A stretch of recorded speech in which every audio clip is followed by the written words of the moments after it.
अब बिस्तक के premium members को मिलेगा एक और फायदा।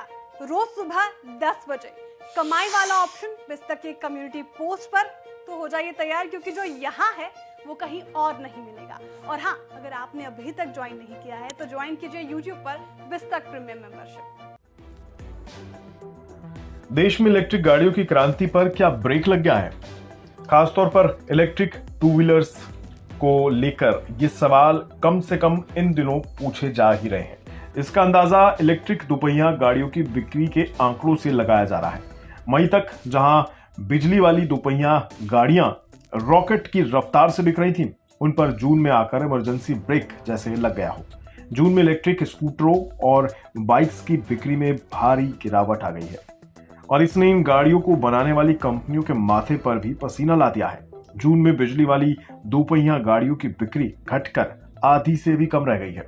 लेकिन ऐसा हुआ क्यों? इस रिपोर्ट में हम आपको इस पूरी कहानी के बारे में बताएंगे।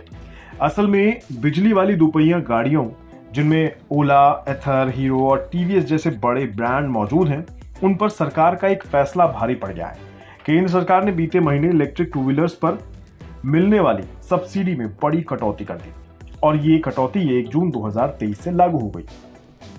इससे हुआ ये कि बिजली वाली दोपहिया गाड़ियों के दाम बढ़ गए और लोगों की दिलचस्पी इनमें कम हो गई। पहले इलेक्ट्रिक दोपहिया गाड़ी के एक्स शोरूम पर 40% इंसेंटिव सरकार की फेम टू सब्सिडी के जरिए मिलता था। इसे मई में सरकार ने घटाकर 15% कर दिया। साथ ही किसी भी इलेक्ट्रिक दोपहिया गाड़ी पर सरकार की ओर से मिलने वाली सब्सिडी को घटाकर 22,500 रुपए कर दिया गया, जो कि पहले 60,000 रुपए थी। इसकी वजह से बिजली वाली दोपहिया गाड़ियों की कीमतों में भी 20% तक की बढ़ोतरी हो गई। देश में इलेक्ट्रिक टू व्हीलर गाड़ियों के दाम औसतन 80,000 रुपए से 1.5 लाख रुपए के बीच है, जिनमें अब तगड़ा इजाफा हो गया है। बिजली वाली गाड़ियों के दाम बढ़ने का सीधा असर इनकी सेल्स पर दिखाई देने लगा है। आंकड़े बताते हैं कि 15 जून तक इलेक्ट्रिक टू व्हीलर सेल्स में तेज गिरावट आ गई है। मई में जितनी इलेक्ट्रिक टू व्हीलर्स बिक्री हुई थी, उसके मुकाबले 15 जून तक इनकी बिक्री 62% से ज्यादा गिर गई है। मई में 1,05,249 इलेक्ट्रिक टू व्हीलर बिके।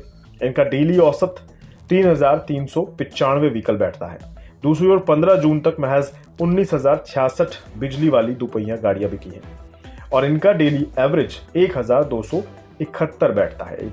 इतना ही नहीं, जून का महीना इलेक्ट्रिक टू व्हीलर गाड़ियों को बनाने वाली कंपनियों के लिए फरवरी 2022 के बाद सबसे बुरा महीना साबित हो सकता है।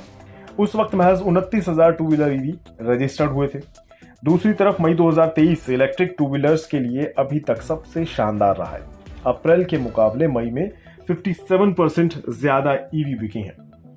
अप्रैल में 66,724 इलेक्ट्रिक टू व्हीलर्स बिके थे, लेकिन जून का आंकड़ा इलेक्ट्रिक गाड़ियां बनाने वाली कंपनियों के माथे पर पसीने पैदा कर रहा है। सरकार के सब्सिडी घटाने के बाद से कंपनियों को इनके दाम बढ़ाने पड़े हैं। ओला इलेक्ट्रिक ने जून से अपने स्कूटरों के दाम 15,000 रुपए बढ़ा दिए हैं। दूसरी तरफ मैटर ने अपनी गाड़ियों की कीमत 30,000 रुपए तक बढ़ा दी है। एथर एनर्जी के स्कूटरों की कीमत भी 25 से 30,000 रुपए तक बढ़ गई है। बाकी कंपनियां भी अपनी गाड़ियों की कीमतों में बढ़ोतरी करने पर विचार कर रही हैं। मौजूदा आंकड़े बता रहे हैं कि देश में बिजली वाले स्कूटरों और मोटरसाइकिलों की बिक्री सरकार के दिए झटके से बुरी तरह हिल गई है।